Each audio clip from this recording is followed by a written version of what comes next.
जहाँ डाल डाल पर सोने की चिड़िया करती है बसेरा, वो भारत देश है मेरा, वो भारत देश है मेरा। Hello friends, welcome back to my channel A1 study hub. आज हम पढ़ेंगे टेंस के बारे में, जिसमें हम लोगों ने इसके पहले वाले वीडियो में पढ़ा था टेंस के कितने काइंड्स होते हैं, टेंस का डेफिनेशन क्या होता है, यानी टेंस क्या होता है, उसके रिगार्डिंग हम पढ़ चुके हैं। अब हम स्टेप बाय स्टेप पढ़ेंगे कि टेंस के जो काइंड्स होते हैं उसके बारे में पढ़ेंगे डिटेल्स में। तो पहला हमारा है सिंपल प्रेजेंट टेंस या प्रेजेंट इंडेफिनिट टेंस, जो कि ये प्रेजेंट टेंस का पहला पार्ट है। यानी प्रेजेंट टेंस का 4 पार्ट होता है: present indefinite tense, present continuous tense, present perfect tense and present perfect continuous tense. जिसमें से हम पढ़ेंगे प्रेजेंट टेंस के अंतर्गत जो आते हैं सिंपल प्रेजेंट टेंस या फिर प्रेजेंट इंडेफिनिट टेंस, दोनों का मतलब सेम होता है। गाइस, ये टेंस को हम पढ़ने से पहले ज़्यादा नहीं, आप मुझे 2 मिनट समय दें ताकि मैं इसके पहले ये वर्ब फॉर्म्स क्या होता है इसके बारे में चर्चा कर लें, क्योंकि ये इसका यूज़ यहाँ पे जस्ट होने वाला है। तो गाइस, वर्ब फॉर्म्स क्या होता है, वर्ब को कितने भागों में मतलब बांटा गया है, जैसे कि वर्ब का पहला रूप, दूसरा रूप और तीसरा और चौथा और पांचवा। ठीक है, अक्सर वर्ब का पहला रूप जो होता है इसे हम लोग बोलते हैं बेस फॉर्म। यानी बेस कहने का मतलब आधार, आधार कहने का मतलब है अगर वर्ब का दूसरा रूप है, तीसरा रूप है, चौथा रूप है तो कहीं न कहीं वर्ब का पहला रूप से ही उत्पन्न हुआ है। ठीक है, अगर यही नहीं होगा तो ये सब नहीं होगा। रीड जो है हमारा वर्ब का पहला रूप है, दूसरा जो हमारा रेड है और तीसरा जो हमारा रेड है। कहने का मतलब ये है कि read read read spelling same है, बट दूसरा रूप में हम इसको प्रोनाउंसिएशन करते हैं रेड और तीसरा में भी इसको हम प्रोनाउंसिएशन करते हैं रेड। ज़्यादातर क्या होता है गाइस कि वर्ब का पहला रूप, दूसरा रूप और तीसरा रूप हमें याद करना पड़ता है, लर्न करना पड़ता है। बट अगर बात करूँ वर्ब का 4th फॉर्म या 5th फॉर्म, तो चौथा रूप में क्या होता है, हमेशा लास्ट में ING लगाते हैं। क्या लगाते हैं? ING। किसमें? वर्ब का पहला रूप यहाँ पे लिखना है। देखिए, वर्ब का पहला रूप सेम टू सेम यहाँ पे लिखा और यहाँ पे क्या करना, मुझे पुट करना ING, यानी रीडिंग हो गया। यानी वर्ब का चौथा रूप में हम ING लगाते हैं। और अगर मैं बात करूँ वर्ब का 5वां रूप, तो वहाँ पे लगाते हैं S या ES। तो गाइज, जैसे यहाँ पे फिर से लिखूंगा रीड, अब लगाऊंगा लास्ट में S या ES। तो यहाँ पे कन्फ्यूजन ये बना हुआ है कि लास्ट में S या ES, तो क्या लगाऊं, S या ES? तो उसके लिए भी एक रूल है। देखिए यहाँ पे कभी भी कोई वर्ब हो, क्या हो, कभी भी कोई वर्ब हो और उसके लास्ट में अगर, जैसे कि बताया मैं कि कभी भी कोई वर्ब हो जिसके लास्ट में O हो, S हो, SH हो, SS हो, CH हो या X या Z, ऐसा कुछ अगर हो, तो उसे जब हम वर्ब का 5वां रूप में तब्दील करेंगे, चेंज करेंगे, तो उसमें लास्ट में हम लगाएंगे ES। और अगर किसी वर्ब के लास्ट में अगर ये सब ना हो, ये सब लेटर्स ना हो, तो वहाँ पे सिंपली हम S लगाते हैं। जैसे कि यहाँ पे रीड है, तो रीड के लास्ट में क्या D है, तो ना तो O है, ना तो S है, ना तो SH है, ना तो SS है, ना तो CH है, ना तो X है, ना तो Z है। तो सिंपली यहाँ पे क्या लगा देंगे, हम S लगा देंगे। लेकिन यहाँ पे देखिए नेक्स्ट क्वेश्चन है गो, नेक्स्ट वर्ब है गो, गो, वेंट, गॉन। फिर यहाँ पे क्या हो जाएगा, गोइंग हो जाएगा। उसके बाद फिर से यहाँ पे गो लिखेंगे, ये वर्ब का 5वां रूप के लिए गो तो मैं लिखा।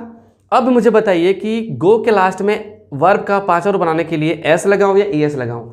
जाहिर है, मैं बता चुका हूं कि अगर वर्ब के लास्ट में O, S, SH, SS, CH, X, Z etcetera अगर इस तरह से हो, तो वहाँ पे हम लगाते हैं ES। तो जी वो लास्ट में यहाँ पे O है, देखिए O यहाँ भी है, तो इसमें क्या लगाएंगे ES, तो यहाँ पे गोज हो जाएगा। क्लियर है? यानी अभी हमने क्या सीखा, वर्ब का पहला रूप क्या होता है, दूसरा रूप क्या होता है, तीसरा रूप क्या होता है, चौथा रूप क्या होता है और 5वां रूप क्या होता है। जिसमें से मैं अभी ये भी चर्चा किया कि वर्ब का पहला रूप, दूसरा, तीसरा, ये हमको ज़्यादातर लर्न करने की ज़रूरत है। क्या लर्न करनी पड़ेगी, यानी याद करनी पड़ेगी। बट अगर बात करूँ 4th फॉर्म की, तो उसमें ING और 5th फॉर्म में S या ES। S कहाँ लगता है, ES कहाँ लगता है, वो मैं बता चुका हूँ यहाँ पे। ठीक है, इसको आप नोट कर लेंगे। ठीक इसी प्रकार टॉट, टीच यहाँ पे हो जाएगा, टीचिंग, इसी प्रकार यहाँ पे टीचिंग हो जाएगा और यहाँ पे हो जाएगा टीच, लास्ट में CH यानी ES। फिर यहाँ पे कम, केम, कम, और यहाँ पे हो जाएगा। ध्यान दीजिए, अगर वर्ब का चौथा रूप में हम ING लगाते हैं और कोई वर्ब के लास्ट में अगर E हो, तो E को वहाँ पे हटा देते हैं, E को वहाँ से रिमूव करते हैं। जैसे यहाँ पे COME है, तो यहाँ पे E को हटा दिया मैं, तो डायरेक्टली क्या हो गया, COMING, कमिंग। उसके बाद यहाँ पे क्या हो जाएगा COME, अब डायरेक्ट लगाना है इसमें S, कम्स। यानी अभी मैं सीखा वर्ब का पहला रूप, दूसरा रूप, तीसरा रूप, चौथा रूप और पांचवा रूप। मैं ऐसा इसलिए बताया क्योंकि अभी आप जो ये टेंस पढ़ेंगे तो इसमें से एक वर्ब का पहला रूप और पांचवा रूप, ये दो वर्ब इसमें यूज करते हैं हम लोग। तो अगर आपको पता ना हो कि वर्ब का पहला फॉर्म क्या होता है और पांचवा फॉर्म क्या होता है तो शायद आपको समझने में प्रॉब्लम हो, इसीलिए मैं इसको भी अब बताया। अब हम बात करेंगे टेंस के बारे में एज इट इज जो मैं पढ़ा रहा हूँ, सिंपल प्रेजेंट टेंस या फिर present indefinite tense. Yes guys, अब हम बात करेंगे टेंस के बारे में। गाइज सिंपल प्रेजेंट टेंस किसे बोलते हैं? एक्चुअली ऐसा है कि जब हम सेंटेंस में कुछ रेगुलर मोमेंट का बात करें, जो काम हम बार बार करते हैं या फिर कुछ हैबिचुअल वर्क हो जिसमें हमारी हैबिट हो, जिसमें हमारी आदत हो, तो या फिर जिसमें यूनिवर्सल ट्रूथ हो, तो उसे हम बोलते हैं प्रेजेंट इंडेफिनिट टेंस। ठीक है, या फिर हम बोल सकते हैं कि ऐसा सेंटेंस जिसके लास्ट में क्या हो, ता हूँ, ते हूँ, ते हो, ती है, ती हो, एटसेट्रा, अगर ऐसा हो तो उसे हम बोलते हैं प्रेजेंट इंडेफिनिट टेंस या फिर सिंपल प्रेजेंट टेंस। जैसे कि मैं बोलूँ कि वह मुझे पढ़ाता है, देखिए ता है लास्ट में आया। दूसरा है मैं यह किताब पढ़ता हूँ, देखिए ता हूँ लास्ट में आया। तो कहने का मतलब ये है कि जो रेगुलर मोमेंट में हो या फिर जिसके में ता हूँ, ती हूँ, उसे बोलते हैं हम लोग सिंपल प्रेजेंट टेंस। ठीक है, तो ज़्यादा दिमाग लगाना है नहीं, आपको सिंपल सी बात ये जानना है कि सेंटेंस के आखिरी में अगर ता हूँ, ती हूँ, ते हो, अगर ऐसा हो तो उसे हम लोग बोलते हैं सिंपल प्रेजेंट टेंस। अब इसे बनाने का तरीका क्या है? बनाने का तरीका के अगर मैं बारे में बात करूँ तो क्या होता है, सबसे पहले अफर्मेटिव रूल इसमें होता है। अफर्मेटिव रूल क्या होता है, नेगेटिव क्या होता है, अफर्मेटिव सेंटेंस क्या होता है, नेगेटिव सेंटेंस क्या होता है, इंटरोगेटिव और WH वर्ड सेंटेंस क्या होता है, या फिर WH वर्ड क्वेश्चन क्या होता है, ये सारा का सारा चीज़ मैं बेसिक वीडियो में बता चुका हूँ ऑलरेडी। इससे पहले कि आप ये वीडियो देखें, प्लीज़ आप मेरे जितने सारे बेसिक वीडियो बनाए हूँ, like is am, are, was, were, shall, will, इस तरह के जो बताया हूँ, प्लीज़ आप उसे जाके देखें। उस वीडियोज़ का लिंक मैं इस डिस्क्रिप्शन में डाल दूँगा इस वीडियो के, ताकि आप देख सकें। ठीक है, और फिर भी मैं चर्चा करता हूँ अफर्मेटिव सेंटेंस क्या होता है। अफर्मेटिव जो एक बिल्कुल सकारात्मक होता है, इसमें एक्सेप्टेबल होता है कुछ चीज़ें। अगर मैं बोलूँ कि मैं पढ़ता हूँ तो हाँ, इसका मतलब ये है कि मैं एक्सेप्ट कर रहा हूँ कि मैं पढ़ता हूँ। या मैं बोलूँ कि आप मुझे पढ़ाते हो, इसमें भी मैं एक्सेप्ट कर रहा हूँ कि आप मुझे पढ़ाते हो। कहीं ना कहीं जब बंदा एक्सेप्ट करता है कुछ चीज़ों को तो आप बोल सकते हो कि वो होता है अफर्मेटिव सेंटेंस। नेगेटिव क्या होता है, जिसमें आप एक्सेप्ट नहीं करते हो। जैसे कि मैं बोलूँ कि मैं नहीं पढ़ाता हूँ, तो चीज़ों को मैं एक्सेप्ट नहीं कर रहा हूँ कि मैं पढ़ाता हूँ, सो इसीलिए वहाँ पे हम बोलते हैं नेगेटिव। जैसे बोलो कि वे लोग यहाँ नहीं आते हैं, वे लोग यहाँ नहीं आते, इस चीज़ को मैं एक्सेप्ट नहीं कर रहा हूँ। कुल मिलाकर ये बोलना है कि अफर्मेटिव सेंटेंस जो होता है बिल्कुल सिंपल वे में होता है, सकारात्मक होता है। इसका बनाने का तरीका क्या होता है, सबसे पहले इसका रूल होता है सब्जेक्ट, उसके बाद वर्ब का पहला रूप या पांचवा रूप, दोनों में से कोई एक होगा। ऑब्लिक, ये वी मतलब वर्ब है, क्या है, वर्ब है। उसके बाद है ऑब्जेक्ट, वह मुझे पढ़ाता है। यहाँ पे पढ़ाने का काम कौन कर रहा है भाई, तो वह, यानी वह यहाँ पे सब्जेक्ट है। क्लियर है? अब वर्ब क्या है, वर्ब एक एक्शन वर्ड है, जैसा कि बता चुका हूँ, जिसके लास्ट में क्या होना चाहिए, ना। जैसे उठना, बैठना, खाना, पीना, रोना, धोना, आना, जाना, लेकिन ये एक्शन वर्ड होना चाहिए। इससे कहीं ना कहीं कुछ ना कुछ काम होना चाहिए। अगर आप बोल दोगे नाना, इसके लास्ट में भी ना है, तो यहाँ पे नाना में कोई एक्शन वर्ड नहीं है। तो इसीलिए यहाँ पे देखिए, वह मुझे पढ़ाता है, तो पढ़ाता, पढ़ाता मतलब पढ़ाना, यानी यही हमारा वर्ब है। यहाँ पे देखिए, मैं यह किताब पढ़ता हूँ, पढ़ता हूँ, पढ़ता मतलब पढ़ना, यानी जिस लास्ट में ना आ रहा है, यानी यही हमारा वर्ब है। अब समझिए वर्ब का पहला रूप क्या होता है, पांचवा रूप, ये तो मैं बता चुका हूँ। ठीक है, इसके पहले अब ऑब्जेक्ट क्या होता है। कभी भी जब सब्जेक्ट कुछ काम करता है तो उसका जो इफेक्ट, प्रभाव जो पड़ता है, जिस पे पड़ता है, वो होता है हमारा ऑब्जेक्ट। कहने का मतलब है कि वह मुझे पढ़ाता है, यानी वह हमारा सब्जेक्ट हो गया। अब पढ़ाना हमारा वर्ब हो गया।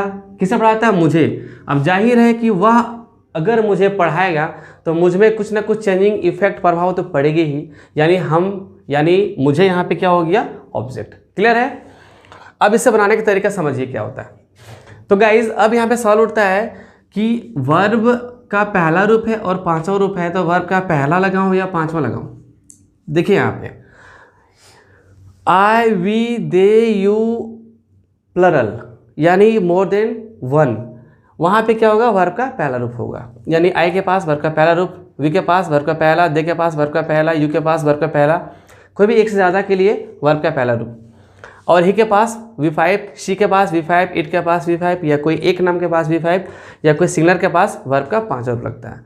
तो कहाँ V1 लगता है, कहाँ V5, B मैं आपको बता चुका हूँ। अब देखिए बनाने का तरीका, देखिए इस रूल से हम बनाएंगे, ठीक है। ये रूल क्या है, पहला सब्जेक्ट होगा, उसके बाद वर्ब 1 या V5 दोनों में से कोई एक होगा, उसके बाद हमारा ऑब्जेक्ट होगा।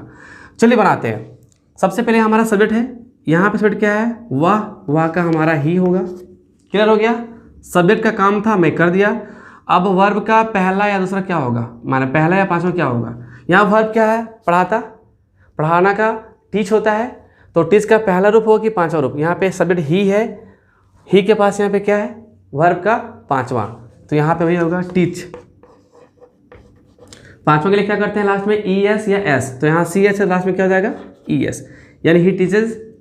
उसके बाद यहाँ पे क्या है हमारा ऑब्जेक्ट, ये दोनों में इसको ए लिखना था तो मैं लिख चुका हूँ। उसके बाद हमारा ऑब्जेक्ट क्या है, मुझे, मुझे का मी, ही टीच मी या ही टीचेज मी, ठीक है, यानी वह मुझे पढ़ाता है। नेक्स्ट है मैं यह किताब पढ़ता हूँ। देखिए यहाँ पे क्या है सब्जेक्ट, सॉरी यहाँ पे मैं का आय हो जाएगा। उसके बाद V1 या V5, यहाँ पे वर्ब क्या है, पढ़ना, पढ़ना का रीड होता है। अब रीड में पहला कि पांचवा, आय है, देखिए यहाँ पे आय, और आय के पास क्या होगा, वर्ब का पहला रूप, तो पहला रूप रीड का रीड ही होगा। क्लियर हो गया, दोनों में से कोई एक हो गया। फिर यहाँ पे क्या ऑब्जेक्ट, ऑब्जेक्ट यहाँ पे क्या है, यह किताब एक साथ होगा, ऑब्जेक्ट क्या होगा, यह किताब एक साथ। तो यहाँ पे यह किताब का क्या होगा जी, दिस बुक, यहाँ पे यह किताब का क्या होगा, दिस बुक, यानी मैं यह किताब पढ़ता हूँ, I read this book. Clear हो गया। तो अभी हमने क्या जाना, सिंपल प्रेजेंट टेंस में कि किसे सिंपल प्रेजेंट टेंस कहते हैं और उसके बनाने का तरीका क्या क्या है, ठीक है। उसमें जिसमें से हम लोग अभी पढ़े सिंपल प्रेजेंट टेंस का अफर्मेटिव सेंटेंस। इसके बाद वाले वीडियो में हम पढ़ेंगे इसका नेगेटिव, फिर पढ़ेंगे इंट्रोगेटिव, उसके बाद पढ़ेंगे WH वर्ड, ठीक है। तो गाइज आज के लिए हम इतने ही पढ़ेंगे, फिर मिलते हैं नए वीडियो के साथ। Thank you, bye bye, take care.